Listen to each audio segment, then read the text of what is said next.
Have you ever heard of the Great Emu War?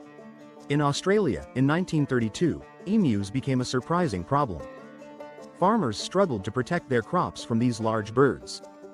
Emus invaded farmland, destroying wheat crops and creating chaos.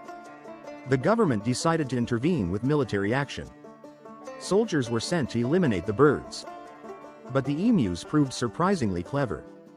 They scattered and ran, dodging bullets with ease. Despite multiple attempts, the emus outsmarted the soldiers. In the end, the emus won the war. This event highlights the unexpected challenges in farming. The Great Emu War is now a quirky part of history.